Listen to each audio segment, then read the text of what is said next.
Hello नमस्कार मंडळी, welcome to our channel Gyansagar spoken English.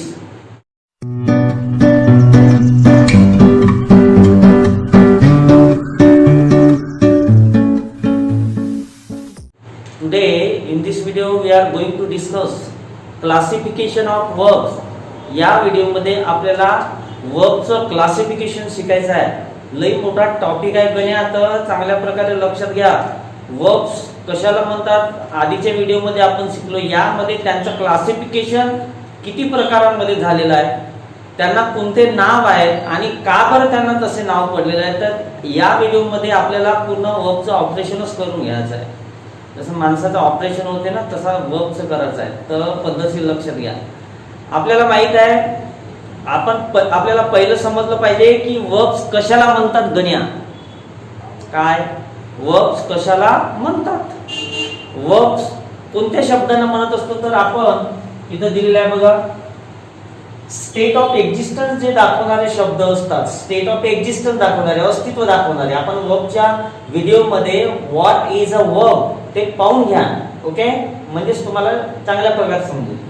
तर स्टेट ऑफ एक्झिस्टन्स दाखवणारे वर्ब जे आहेत, am, is, are, was, were, shall be, will be, यांना आपण वर्ब्स म्हणतो, कारण हे स्टेट दाखवतात. त्याच्यानंतर ऍक्ट ऑफ पोझिशन, पोझिशन दाखवणारे जे वर्ड्स आहेत, जसं हॅव आहे, हॅज आहे, हॅड, शॅल हॅव आणि विल हॅव. ओके, तर हे पोझिशन दाखवण्याचं काम करत असतात. कुणाकडे काय आहे, कुणा जवळ काय आहे, तर अशा प्रकारे सांगतात आणि म्हणून त्यांना त्या वर्ड्स लागत ते पोझिशन दाखवण्याचं काम करतात, म्हणून त्यांना वर्ब मध्ये टाकलेलं आहे किंवा त्यांना वर्ब्स म्हणत असतात. त्याच्यानंतर ऍक्शन माहितच आहे, तुम्ही ऍक्शन करतो ना आपण, अशी अशी अशी, रीडिंग, रायटिंग, तर ज्या दिसतात क्रिया त्यांना ऍक्शन दाखवणारे वर्ड्स म्हणत असतात. मग ते ऍक्शन दाखवणारे वर्ड्स सुद्धा काय आहे, वर्ब्स आहेत, जसं ईट, डान्स, जम्प एक्सेट्रा. त्याच्यानंतर आपण मेंटली काही क्रिया करत असतो. काय करत असतो आपण? मेंटली काही क्रिया करत असतो. मेंटली म्हणजे जसं थिंक करणे, फील करणे, त्याच्यानंतर अंडरस्टँड होणे, बिलीव्ह करणे, लाईक. तर अशा प्रकारचे जे वर्ड्स असतात, क्रिया असतात, ऍक्शन्स असतात, जे आपण मेंटली करत असतो, त्यांना आपण सुद्धा वर्ब म्हणत असतो. मग थिंक, अग्री, लव, लाईक या वर्ड्सला सुद्धा आपण वर्ब म्हणतो, कारण ते मेंटल ऍक्शन दाखवतात. त्याच्यानंतर ऍक्ट ऑफ प्रोसेस, काही प्रोसेस म्हणजे प्रक्रिया दाखवत असतात. असे काही वर्ड्स आहेत जे प्रक्रिया, क्रिया आणि प्रक्रिया मधला फरक मी सांगितला होता. जिथं मशिनरीचा वगैरे मशीनचा वापर करून एखादी क्रिया होत असते, जसं फिल्टर आहे, फिल्टर मध्ये पाणी टाकतो आपण आणि प्युरिफाय करत असते, ते प्रोसेस झाली. मग असे सुद्धा वर्ड्स आहेत, म्हणून त्यांना सुद्धा आपण जसं प्युरिफाय आहे, सिम्प्लिफाय आहे, क्लासिफाय आहे, तर अशा वर्ड्सला आपण जे प्रोसेस दाखवतात त्यांना सुद्धा आपण वर्ब म्हणत असतो. तर लक्षात घ्या, हे समजून घ्या. जर बोलण्याकडे लक्ष असू द्या, मी काय काय सांगतो कोणते बरोबर टकाटक पास आहे, गेमट्री नाही बघवायची, तरच समजते, नाही तर हे मोठं क्रिटिकल आहे. आणि हा जो व्हिडिओ आहे हा स्पेशल बनवलेला आहे, कारण की तुमचं कन्फ्युजन होऊ नये. वर्ब्स काय असतात नेमकं, कारण लई प्रकारचे वर्ब्स आहेत, आता पाहून घ्या किती प्रकारचे आहेत. तर ते डिटेल मध्ये समजण्यासाठी लई कलेजा लागते, लई कॉन्सन्ट्रेशन लागते. कधी समजलं का नाही? शिल्पी लक्ष दे, मोठं कठीण आहे. समजलं तर सोपी आहे. म्हणजे वर्ब्स समजले तुम्हाला का, हे कोणते वर्ब्स कशाला आहे, त्यांचं क्लासिफिकेशन वगैरे, कोणत्या वर्बला काय म्हणत असतात, ट्रान्सिटिव्ह, इंट्रान्सिटिव्ह, तर ते आपल्याला कळलं तर इझी जात आहे इंग्रजी. ओके, म्हणजे आपण इंग्रजी चांगल्या प्रकारे समजून घेऊ शकतो आणि समजतं कोणता वर्ब वापरलेला आहे. तर मूड्स आणि ऍटिट्यूड्स, मी काय म्हटलं, मूड्स आणि ऍटिट्यूड दाखवणारे सुद्धा वर्ड्स आहेत, त्यांना सुद्धा आपण वर्ब म्हणत असतो. आता मूड्स आणि ऍटिट्यूड म्हणजे का, मन की बात बताने वाले वर्ब्स. मनातली गोष्ट, जे जे मनाचं आहे ते आपण बोलू शकतो, त्यांनाच म्हणतात मूड्स आणि ऍटिट्यूड दाखवणारे वर्ब्स. ओके, वर्ड्स आहेत ते, जसं कॅन आहे, कुड आहे, मस्ट आहे, तर हे मूड्स आणि ऍटिट्यूड्स फॉर्म करत असतात. ओके, म्हणजे आता कॅन बघा, कॅन ॲबिलिटी पण दाखवतो, परमिशन पण दाखवतो, ऑफरिंग पण दाखवतो. तर अशा मन की बात म्हणजे पुष्कळशा गोष्टी मनातील आपण एक्सप्रेस करू शकतो. ओके, ते ऍटिट्यूड्स आणि मूड्स फॉर्म करत असतात आणि म्हणून त्यांना सुद्धा आपण वर्ब म्हणत असतो. तर अशा प्रकारे आता यांचं क्लासिफिकेशन 2 मध्ये झालेलं आहे. कोणाचं? ह्या सगळ्या वर्ब्स 2 मध्ये क्लासिफिकेशन झालेलं आहे. एक फुल वर्ब्स. काय आहे? फुल वर्ब्स. ओके. आणि इकडे आहे हेल्पिंग वर्ब्स. या पूर्ण वर्बचं क्लासिफिकेशन दोन मध्ये झालेलं आहे. फुल वर्ब्स याच्यातले काही फुल वर्ब्स आहेत. आता हे सगळेच फुल वर्ब्स आहेत आणि यामधले स्टेट ऑफ एक्झिस्टन्स आणि ऍक्ट ऑफ पोझिशन हे फुल वर्ब पण आहेत आणि हेल्पिंग वर्ब पण आहेत. मग इकडे हेल्पिंग वर्ब मध्ये आपण क्लासिफाय केलं आणि इकडे फुल वर्ब्स. मग फुल वर्ब्स आता आपण फुल वर्ब्स एक्सप्रेशन घेऊ. तर फुल वर्ब्स बघा आता इथे जे फुल वर्ब्स आहेत ते कोणते कोणते आहेत? State of existence. जसं बघा आय एम अ टीचर, हा एम जो आहे एक्झिस्टन्स दाखवत आहे आणि इथे हा एकटाच आहे बापूराव. याला स्वतःलाच अर्थ प्राप्त आहे, तो स्वतः स्टेट दाखवतो. त्याच्यासोबत काही दुसरं कोणी आहे का? नाहीये. ओके. म्हणजे state, position, action, mental action आणि प्रोसेस दाखवणारे सगळेच्या सगळे वर्ब हे फुल वर्ब्स आहे. ओके. त्याच्यानंतर ही हॅज अ कार, त्याच्याकडे कार आहे, इथं हॅज आहे, इथं स्टेट दाखवणारा एम आहे, तर हे फुल वर्ब्स आहे. त्याच्यानंतर आय ईट अ मँगो, मी आंबा खातो, याच्यामध्ये ऍक्शन दाखवणारा हा वर्ब आहे, हा फुल वर्ब आहे. त्याच्यानंतर आय लाईक एन आईस्क्रीम, मला आईस्क्रीम आवडतं, इथे लाईक फुल वर्ब आहे. त्याच्यानंतर फिल्ट्रेशन प्युरिफाइज वॉटर, प्युरिफाय करणे हे ऍक्ट ऑफ प्रोसेस दाखवणारा वर्ब आहे, तो सुद्धा फुल वर्ब आहे. आता सर हेल्पिंग वर्ब हेच कधी हेल्पिंग वर्ब होत असतात? लक्षात घ्या. जसं बघा इथे I am writing, he is writing, I have done, they are writing, he has done. यामध्ये बघा एम. आता हे सेंटेन्स तुम्ही लक्षात घ्या. आय एम रायटिंग हे एक सेंटेन्स आहे आणि I am a teacher, I am a teacher आणि आय एम रायटिंग या सेंटेन्स मध्ये इथं आय एम रायटिंग या सेंटेन्स मध्ये काय दोन वर्ब आलेले आहेत. कोणते दोन वर्ब आलेले आहेत? एम पण आलेला आहे आणि रायटिंग पण आलेला आहे. मग याच्यामध्ये हा एम कोणतं काम करत आहे? हा तर स्टेट ऑफ एक्झिस्टन्स दाखवणारा फुल वर्ब आहे. ओके. तो जर एकटा जर असेल, जसा आय एम अ टीचर हा एकटा इथं स्वतःचा अर्थ प्राप्त आहे, स्टेट दाखवत आहे, पण इथं स्टेट नाही दाखवत आहे, हा एक ऍक्शन दाखवणाऱ्या वर्ब सोबत आलेला आहे आणि म्हणून आता हा कोणतं काम करत आहे? फक्त त्याला मदत करत आहे, हेल्प करत आहे.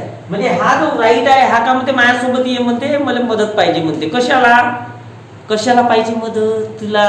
तर मीनिंग प्राप्त होण्यासाठी. मी जर असं म्हटलं प्रेझेंट कंटिन्युअस उदाहरण आहे हे, आय रायटिंग, मी लिहत, मी जर समजलं मी लिहत आहे कुठं गेला? मग राईटचा लिहिणे होते, पण आहे कुठं आहे? मग जोपर्यंत मी एम वापरत नाही तिथे तोपर्यंत राईटचं काही खरं नाही. ओके. कारण मिनिंग कम्प्लीट एक्सप्रेस नाही होत. म्हणून हा राईट का म्हणून राहिला का तू माझ्यासोबत चाल आणि पूर्ण अर्थ एक्सप्रेस कर, म्हणजे अर्थ पूर्ण होण्यासाठी मला मदत कर म्हणत आहे. म्हणून हा रायटिंग सोबत येत आहे, म्हणजे तो हेल्प करण्याचं काम करत आहे, म्हणून हा हेल्पिंग वर्ब झाला. पण इथं जो आहे आय एम अ टीचर, इथं काही हेल्प करत आहे का तो? नाही. तो स्वतःच एक स्टेट दाखवणारा वर्ब आहे. तर अशा प्रकारे हॅज आहे, हॅव आहे, इथं बघा he has a car, he has a car, त्याच्याकडे एक कार आहे. इथं पोझिशन दाखवण्याचं काम कोण करत आहे? स्पेशल हॅज करत आहे. इथं स्पेशल हॅज दुसरा आहे का? त्याला सोबतीला कोणी नाही. इथं वाक्य बघा ही हॅज डन, त्याने पूर्ण केला आहे. डन हा मेन वर्ब झाला आहे, ऍक्शन दाखवणार आहे. आणि मग हॅज कोणतं काम करत आहे? तर प्रेझेंट परफेक्ट टेन्स मध्ये हॅज एक हेल्पिंग वर्बचे काम करत असतात. मग हा ऍक्शन दाखवणार मेन वर्ब सोबत आलेला आहे आणि म्हणून तो काय आहे? Helping verb. इथे डन म्हणता ये माझ्यासोबत ये, मदत कर, अर्थ पूर्ण कर, अर्थ पूर्ण झाला पाहिजे. आता इथं असं ही डन, त्याने केलेलं आहे, कुठं केलं? तर म्हणून डन म्हणते काय रे बा माझ्यासोबत. माझं मिनिंग या वाक्याचं मी जे वाक्यामध्ये आहे, ज्या वाक्यामध्ये आहे त्या वाक्याचा पूर्ण अर्थ क्लिअर झाला पाहिजे. तू नसला तो होत नाही, अधुरं काम होते, म्हणून तू माझ्या सोबत चालतो. मग प्रेझेंट परफेक्ट मध्ये हॅव हॅज येत असतात V3 फॉर्म सोबत, म्हणून हा हेल्पिंगचं काम करत आहे, हेल्प करत आहे, म्हणून त्याचं नाव हेल्पिंग वर्ब पडलेलं आहे. ओके. क्लिअर? हेल्पिंग वर्ब आणि फुल वर्ब्स.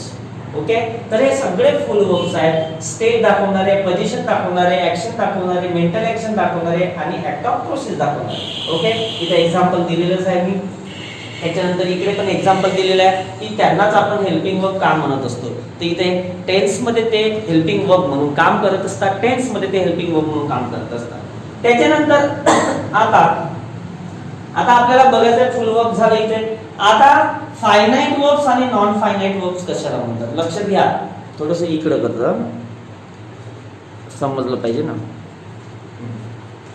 आता बघा हे सगळे जे वर्ब्स आहेत कोणते फुल वर्ब्स, हे जे फुल वर्ब्स आहेत याच्यामधले काही फायनाइट वर्ब्स आहे आणि नॉन फायनाइट वर्ब्स आहे. मग सर फायनाइट वर्ब्स कोणते आणि नॉन फायनाइट वर्ब्स कोणते?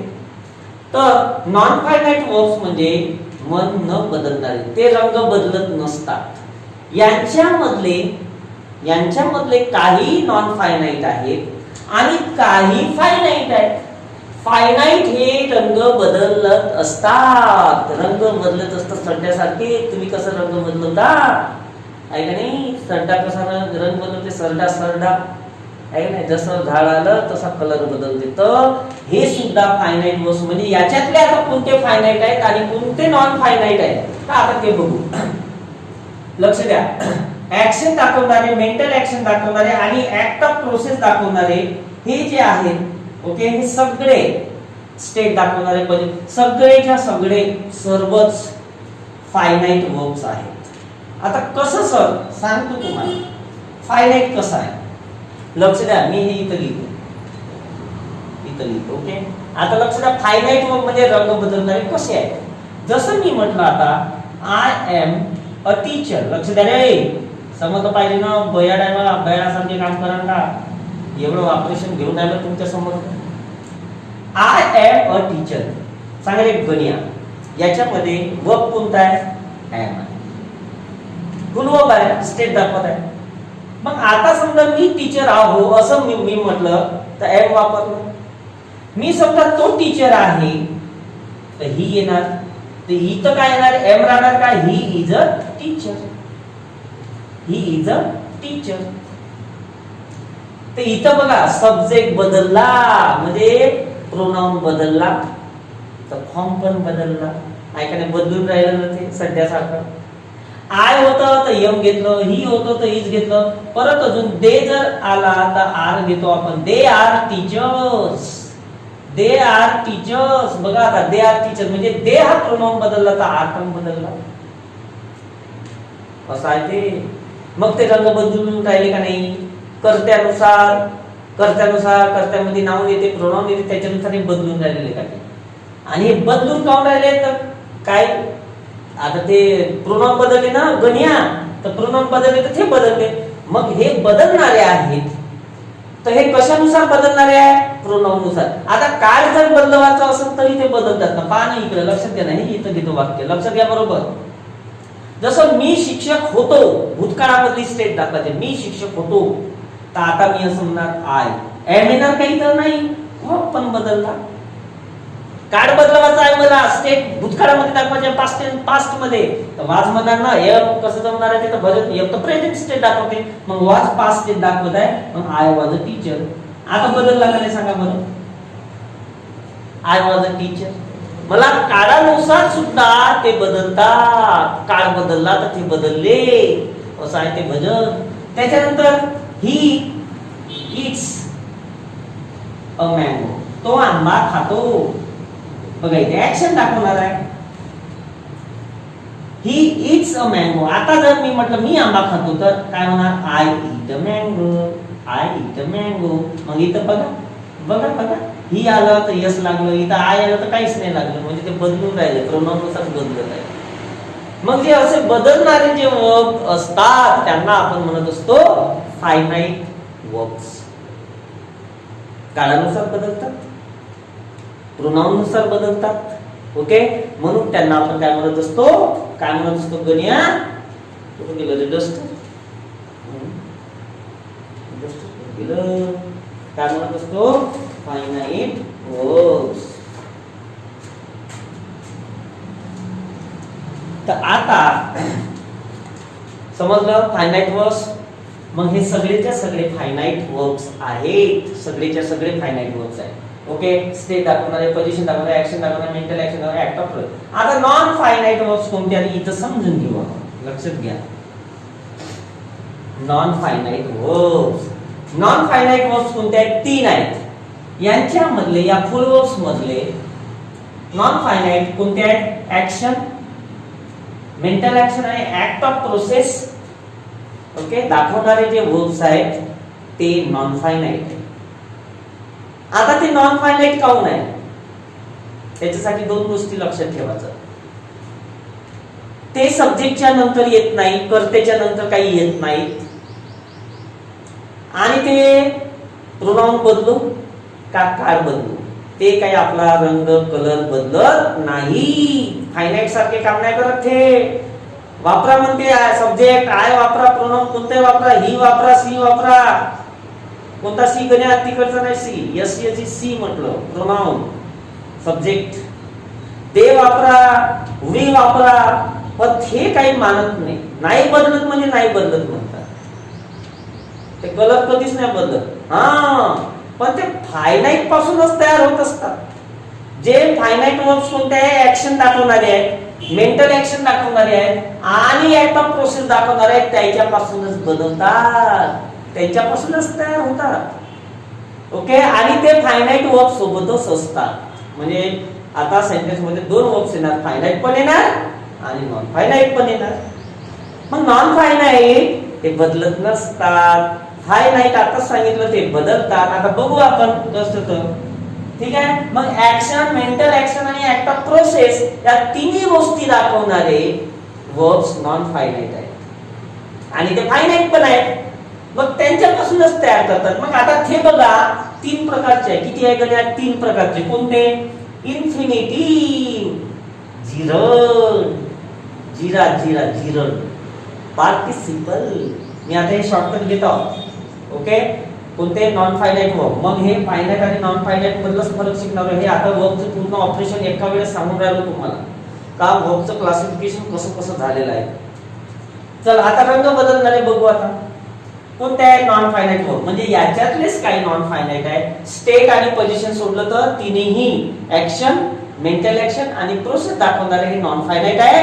हे कधीच रंग बदलत नाही. ते सब्जेक्ट सोबत येत नाही, त्यांच्या आधी सब्जेक्ट नाही राहत कधी.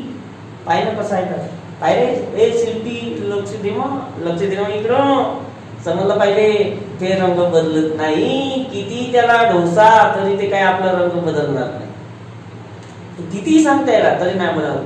काळ बदलो का सब्जेक्ट बदलो, प्रोनाउन बदलो, हे बदलाचं काम नाही. आता ते बघा तर तीन आहे त्याच्यामध्ये. किती आहेत? तीन आहे. आणि तिसरी गोष्ट तुम्हाला लक्षात ठेवायची आहे, ते काही ते वर्ब म्हणून काम नाही करत, तर ते काय म्हणून काम करत असतात? नाउन म्हणून काम करतात, ऍडजेक्टिव्ह म्हणून काम करतात आणि ऍडवर्ब म्हणून काम करतात. हो का सर? वर्ब जे वर्ब असतात ना, वर्ब जसं ईट आहे, ईट हा नाउन सारखा काम करतो गण्या, वर्ब सारखं काम नाही करत. तो नाउन सारखं काम करतो, ऍडजेक्टिव्ह सारखे बिहेव करतात, ऍडवर्ब सारखे बिहेव करत असतात आणि नाउन सारखं बिहेव करत असतात आणि म्हणून त्यांना नॉन फायनाइट म्हटलेलं आहे. ओके. तर इन्फिनिटिव्ह म्हणजे याच्यामध्ये दोन प्रकारचे इन्फिनिटिव्ह असतात. एक टू लागलेला आणि बिना टूचं, त्याला म्हणतात बेअर इन्फिनिटिव्ह. टू इन्फिनिटिव्ह आणि बेअर इन्फिनिटिव्ह. टू लागलेलं आणि बिना टूचं. तर आपण आता फक्त एक्झाम्पल बघू. बघा इथे I like to eat, I like to eat मला खायला आवडतं. आय लाईक मला आवडतं, टू ईट खाणे आवडतं, मला खाणे आवडतं. आता याच्यामध्ये पाय बरं गणिया आले का नाही? दोन वर्ब्स. एक हा लाईक आलेला आहे, मेंटल ऍक्शन दाखवत आहे इथं. लाईक मेंटल ऍक्शन दाखवत आहे का नाही? त्याच्यानंतर इकडे टू लागलेला आलेला आहे, टू ईट. आता तुम्ही इथे ही म्हणा, ही घ्या, तर ही likes to eat, they like to eat, we like to eat, Ganya likes to eat. इकडं प्रोनाउन सब्जेक्ट बदलला तर हा बदलतो. फायनाइट मी सांगितलं रंग बदलतो आहे का नाही? काळ पण बदलतो. आय लाईक्ड टू ईट मला खाणे आवडलं, काळ पण बदलला. लाईकचं लाईक केलं का? लाईक केलं, प्रोनाउन बदलवले तर हा बदलला फायनाइट लाईक. पण याच्या काय असर झाला का? टू ईट वर जशानं तसंच आहे. I like to eat, you like to eat, she likes to eat, they like to eat, pronoun 17 घेऊन राहिलो मी, पण त्यांच्यावर काही असर होत नाही. आणि आता हा नाउन सारखं काम करत आहे ना दुनिया, नाउन सारखं. पाहणं मी कंपॅरेटिव्ह सांगतो. मी जर असं म्हटलं I like a mango, I like a mango, मग आता अ मँगो नाउन आलं लाईकच्या नंतर. आणि इथं काय आलेलं आहे, कम्पेअर करा ना. I like a mango, compare करा. आय लाईक, इथं अ मँगो आलेला आहे नाउन, आणि इथं त्याच्या ठिकाणी आलेला आहे टू ईट. मग टू ईट कोणाची जागा घेतली, त्यानं टू ईट न मँगो या नाउनची जागा घेतली, म्हणजे तो नाउन सारखं काम करत आहे. असं आहे ते गण्या.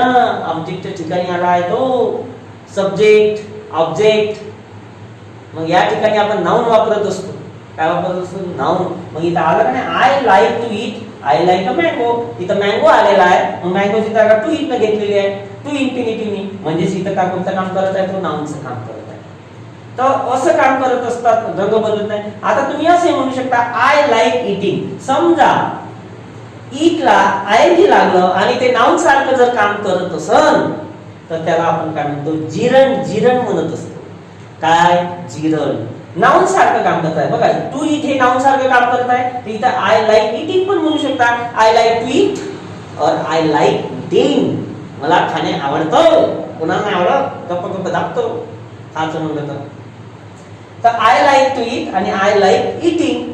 मग इथे आयएनजी लागलेला आहे, हे सुद्धा नाउन सारखंच काम करत आहे, पण आयएनजी लागलं म्हणून त्याला आपण जिरण म्हणतो. आणि इथे टू लागलेला आहे म्हणून त्याला आपण काय म्हणत असतो, टू इन्फिनिटी म्हणत असतो. ओके, हे आता मिटवून घेते. आता तिसरा आहे पार्टिसिपल. पार्टिसिपल जर फायनाइट वर्बला आयएनजी लावलं तर ते होत असते पार्टिसिपल. आता याच्यामध्ये प्रेझेंट पार्टिसिपल आहे, पास्ट पार्टिसिपल आहे, परफेक्ट पार्टिसिपल आहे. ओके, तर अशा प्रकारचे आहेत. आपण एक पार्टिसिपलचं फंक्शन काय आहे पाहून घेऊ.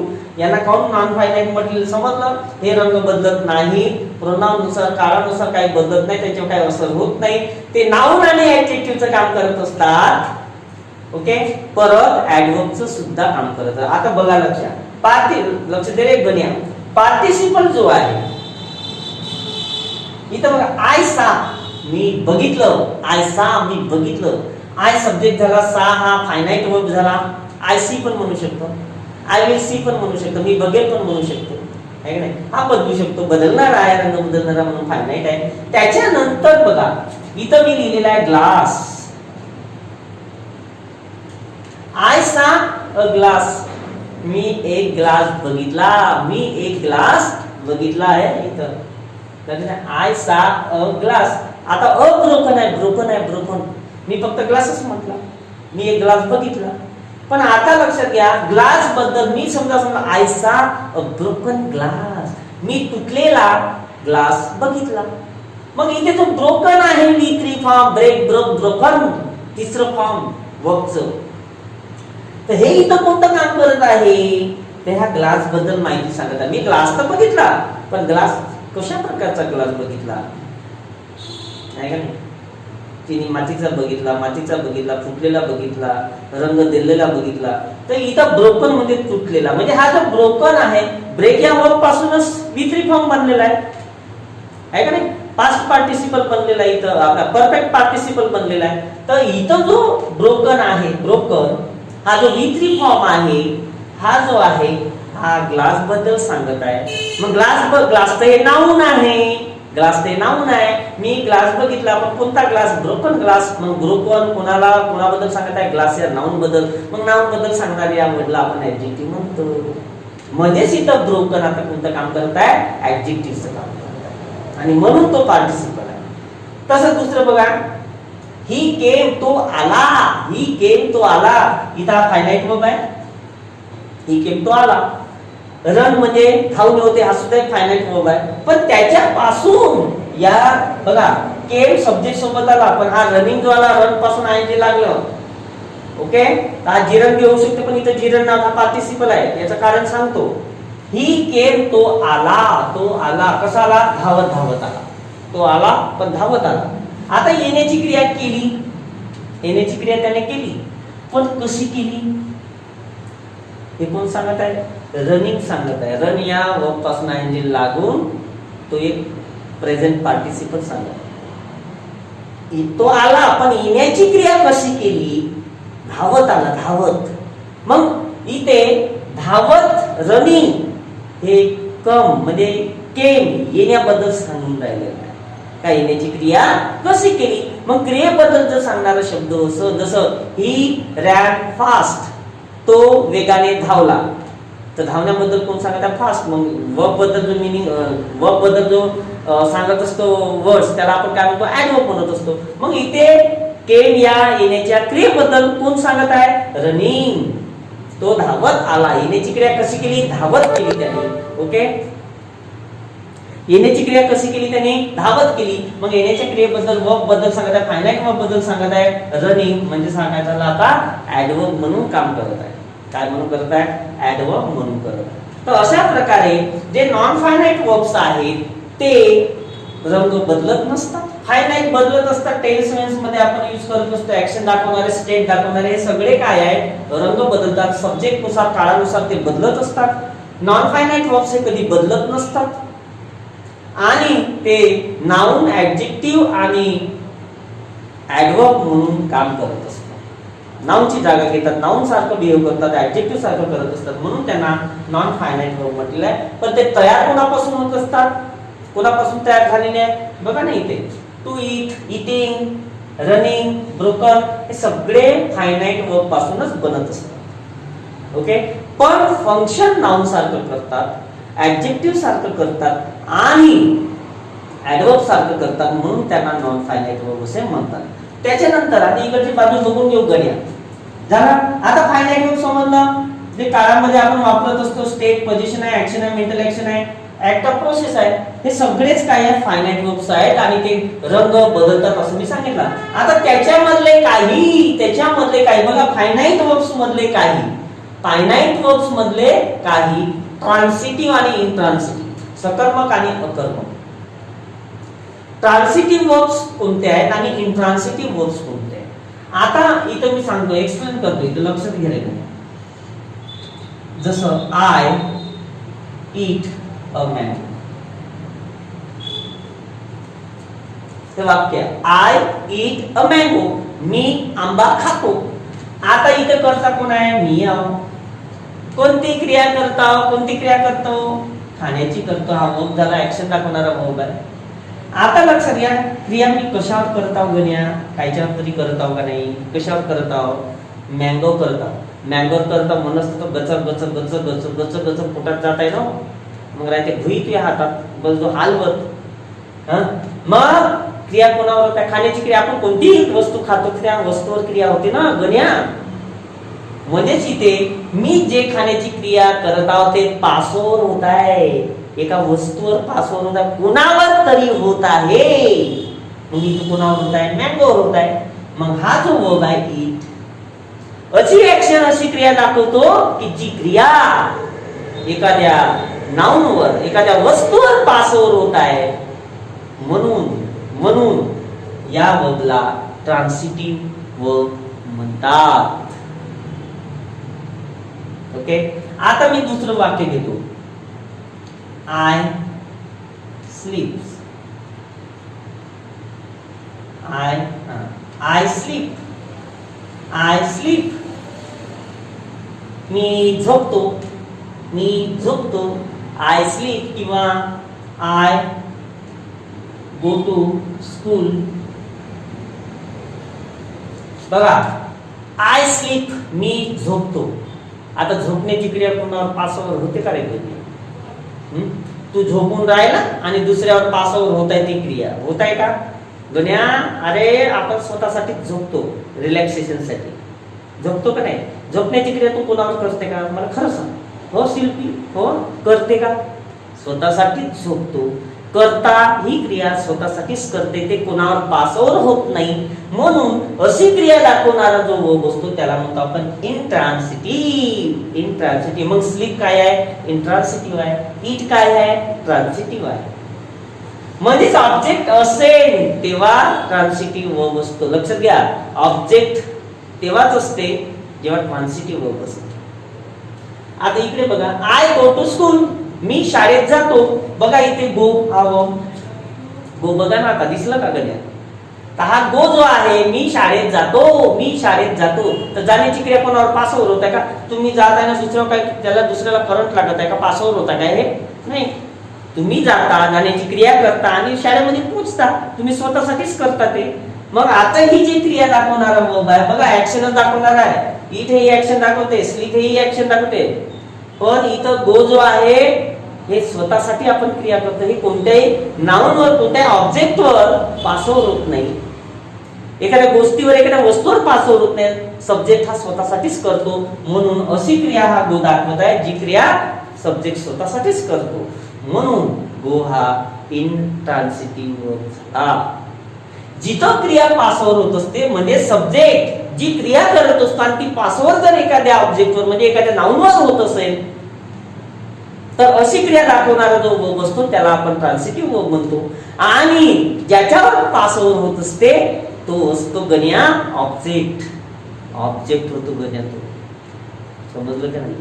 तर अशा प्रकारे यामधले आता मी तुम्हाला विचारलं, स्टेट दाखवणारे, पोझिशन दाखवणारे, ऍक्शन दाखवणारे, मेंटल ऍक्शन दाखवणारे आणि ऍक्ट ऑफ प्रोसेस दाखवणारे वर्ब, याच्यातले काही ट्रान्सिटिव्ह आले आणि काही इंट्रान्सिटिव्ह आले. आता मी सांगितलं ट्रान्सिटिव्ह कोणते आणि इंट्रान्सिटिव्ह कोणते. आता मी जर असं म्हटलं, आय एम अ टीचर, गण्या सांग बरं कोणता वर्ब आहे इथं? एम आहे. एम. तर एम हा वर्ब आहे. स्टेट दाखवता यायला गण्या स्टेट. मग आता सांग बरं ट्रान्सिटिव्ह वर्ब आहे का इंट्रान्सिटिव्ह? इथं ऍक्शन दाखवणारा वर्बच नाही आहे का? पोट्टे काम ते आहे ना, पोट्टेचं मोठं काम आहे. इथं अ मँगो जर म्हटलं तर याला ऑब्जेक्ट म्हणा. ऑब्जेक्ट कोणता आहे? हा आहे. ऑब्जेक्ट आणि कॉम्प्लिमेंट से ओळखता येत नाही पोट्टे. या वाक्यामध्ये इथंही नाऊन आलं मँगो ना, इथं आय एम अ टीचर या वाक्यामध्ये सुद्धा टीचर नाऊन आलं, पण हा कधीच ऑब्जेक्ट नसतो. कारण या ऑब्जेक्टवर क्रिया पासवर होत नाहीये, कारण तर क्रिया ऍक्शन आहेच नाही ना तिथं. हा जो एम आहे हा स्टेट दाखवणारा वर्ब आहे, तर क्रिया पासवर होण्याचा प्रश्नच कुठं आला? पण इथं हा ऍक्शन दाखवत आहे आणि ते क्रिया अशी आहे की दुसऱ्या गोष्टीवर आपण वस्तूवर करतो म्हणजे इथे पासवर होते. म्हणून मँगोवर होते पासवर, खात असतो आपण आंबा, त्याच्यावर क्रिया होते आणि तो पोटात जाते गचगच. मग इथं मँगोवर क्रिया होते म्हणून तो ऑब्जेक्ट झाला. इथं कायची क्रिया ऍक्शन दाखवणारा क्रिया पासवर होणारच नाहीये. वर्ब असा आहे का तो स्टेट दाखवत आहे. मग हा काय मातीचा ऑब्जेक्ट होणार टीचर? नाही होणार.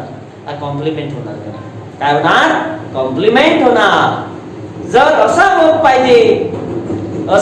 पाहिजे की अशी क्रिया दाखवणारा की जे पासवर होत असते एखाद्या ऑब्जेक्टवर, एखाद्या नाउनवर होत असते एखाद्या वस्तूवर, तेव्हा ते नाउन आणि ते ऑब्जेक्ट, ते वस्तू, ओके, नाउन ते काय असते? एक ऑब्जेक्ट असते, प्युअर ऑब्जेक्ट असते. इतर क्रिया पासवर होणारीच नाही, स्टेट दाखवणारा वर्ब आहे म्हणून त्याच्यानंतर येणारा नाउन हा कॉम्प्लिमेंट आहे, ऑब्जेक्ट नाही. समजलं? तर अशा प्रकारे गण्या आपण शिकलो ट्रान्सिटिव्ह वर्ब आणि इंट्रान्सिटिव्ह. आता चला तिकडे जाऊ. आता मग याच्यामधलेच काही समजलं, हे सगळेच काय आहेत? फुल वर्ब शिकलो आपण. त्याच्यामध्ये finite, non finite, transitive, intransitive. Okay, non finite मध्ये 3 प्रकार. आता इकडे जाऊ. यांच्यामधले हेल्पिंग वर्ब्स कोणते आहेत? Helping verbs. मग आता इथे हे जे वर्ब्स आहे याच्यामधले हेल्पिंग वर्ब्स कोणते आहेत? तर स्टेट ऑफ एक्झिस्टन्स दाखवणारे आणि ऍक्ट ऑफ पोझिशन दाखवणारे हे जे वर्ब्स आहेत हे हेल्पिंग वर्बचं काम करत असतात. मी सांगितलं होतं आय एम रायटिंग. इथं रायटिंग काम म्हणत आहे, ये माझ्यासोबत मला मदत कर. कशासाठी? इकडे कर. थांब थोडस, दिसन तुम्हाला दिसते आता. वर तर गेलं का रे? जमलं का गण्या? दिसतं का? हा. तर आता लक्ष द्या. मग यामधले काही वर्ब्स, इथले जे वर्ब्स आहेत state, position, action, mental action आणि ऍक्ट ऑफ प्रोसेस, यांच्यामधले फक्त आणि फक्त मूड्स आणि ऍटिट्यूड दाखवणारे, स्टेट दाखवणारे आणि ऍक्ट ऑफ पोझिशन दाखवणारे हेच आपण हेल्पिंग वर्ब म्हणून वापरत असतो. जसं इथं बघा आय एम रायटिंग हा स्टेट दाखवणारा, पण तिकडे आपण ऍज अ फुल वर्ब बघितलं. इथं राईटला मदत करता ये म्हणते माझ्याकडे सोबत मिनिंग साठी. मिनिंग एक्सप्रेस झाला पाहिजे म्हणजे फुल मदत कर म्हणते मला. इथं एम दाखवलं. इथं he has done, has helping verb म्हणून काम करत आहे. म्हणजेच लक्षात घ्या, हे जर ऍक्शन दाखवणाऱ्या वर्ब सोबत असन, एम हा ऍक्शन दाखवणाऱ्या वर्ब सोबत आहे, हॅज हा डन वर्ब सोबत ऍक्शन दाखवणार आहे आणि त्यांच्या सोबत जर केव्हाही राहिले तर समजून जातं ते मदत करण्यासाठी आलेले पाहिजे. ठीक आहे, आपला अर्थ काही मिनिंग आपलं स्टेटस काय दाखवत नाही, ते फक्त मदत करण्यासाठी वापर होत असते टेन्सच्या वाक्यामध्ये. ओके, आता हेल्पिंग वर्बचे दोन प्रकार. मग आता am, is, are, have, has हे सगळे हेल्पिंग वर्ब्स आहेत. ओके, मग आता हेल्पिंग वर्ब किती प्रकारचे आहेत? दोन प्रकारचे. कोणत्या आहे कन्या? कोणत्या आहे?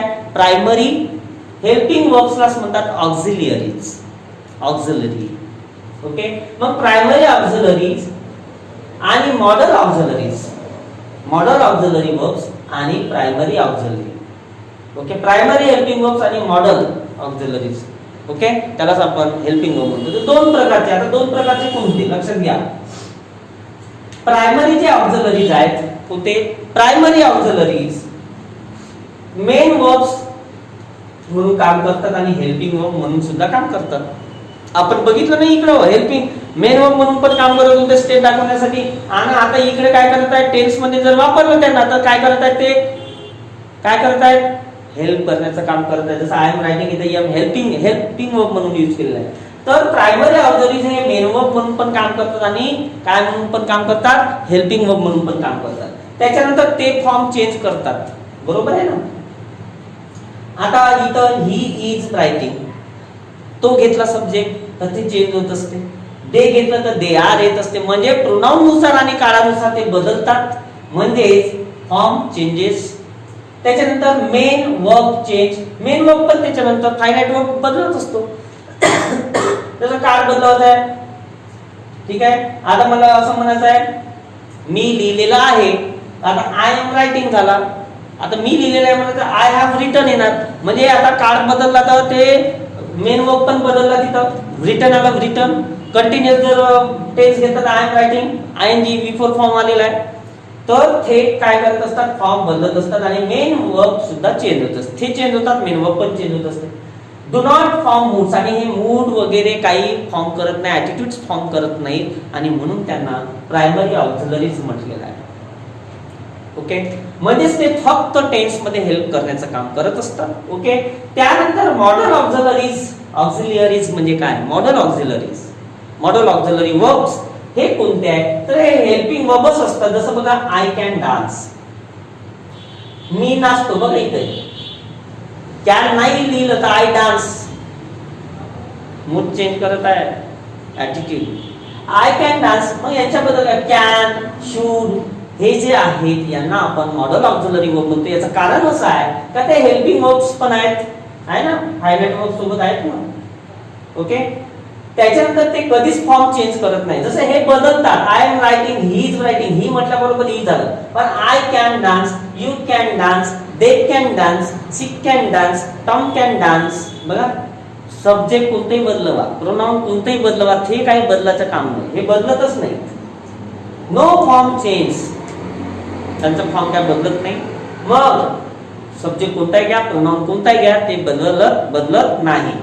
त्याच्यानंतर नो मेन वर्ब चेंज, आणि त्याच्या समोर येणारा जो मेन वर्ब आहे इकडे बदलत होतो गण्या. टेन्स मध्ये तर बदलणारच आहे ना फायनाइट वर्ब. इथं काय घेतलेला आहे? He has done present perfect घेतलेला आहे. इकडे बघा फायनाइट वर्ब हा बदलला, पण इकडचा जो फायनाइट वर्ब आहे हा बदलला का नाही?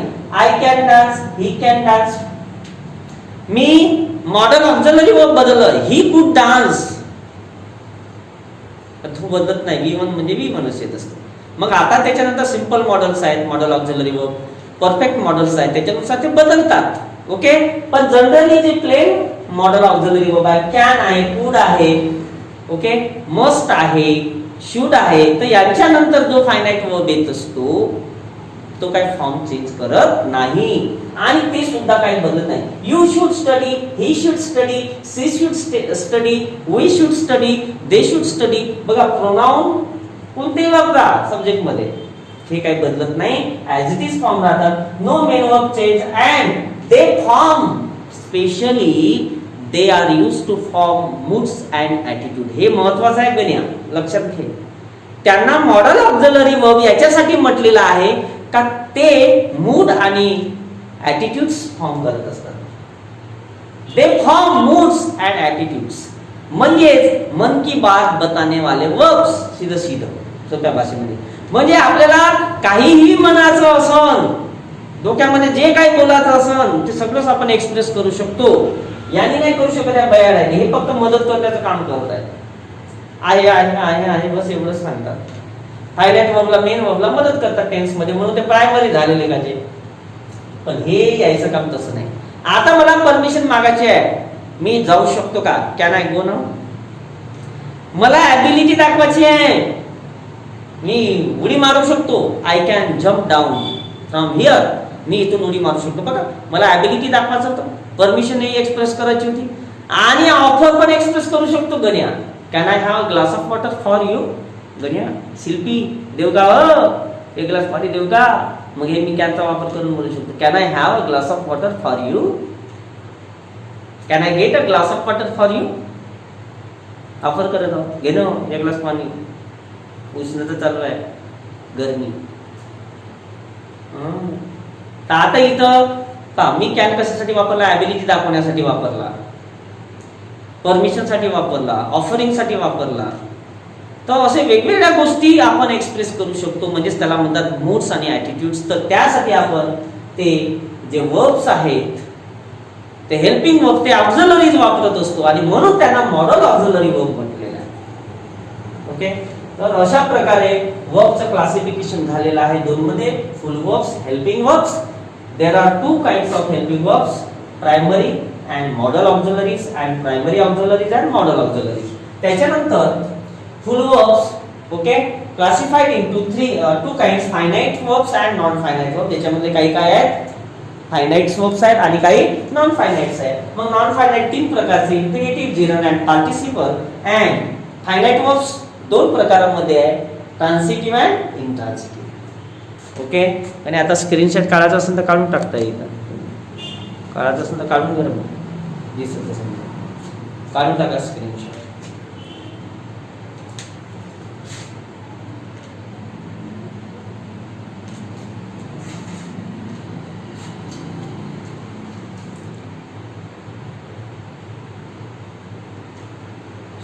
झालं का गण्या? काढला? शिल्पी काढला का? तो असं आहे वर्ब्स ऑपरेशन, कसे कसे वर्ब्स आहे, कोणाला काय म्हणायचं. ओके, परत रिवाइज करा, समजून येणार, डबल ऐका, स्टेप बाय स्टेप ऐका, समजायला येणार. कारण थोडंसं कठीण आहे, क्रिटिकल आहे. कोणते वर्ब किती आहे, लई नाव आहे. Primary auxiliary, primary helping verb, modal auxiliary verb, transitive verb, intransitive verb, finite verb, non finite verb. तर हे थोडं समजायला कठीण लागते. पण मी ज्या प्रकारे क्लासिफिकेशन केलेलं आहे ते जर तुम्ही पद्धतशीर जर समजले तर झालं तुमचं इंग्रजी असंच येते. कारण इथं ऑपरेशनच तसं केलं का परमनंट इलाज आहे. म्हणजे वर्ब नेमके कोणते कशाला म्हणायचं, ठीक आहे.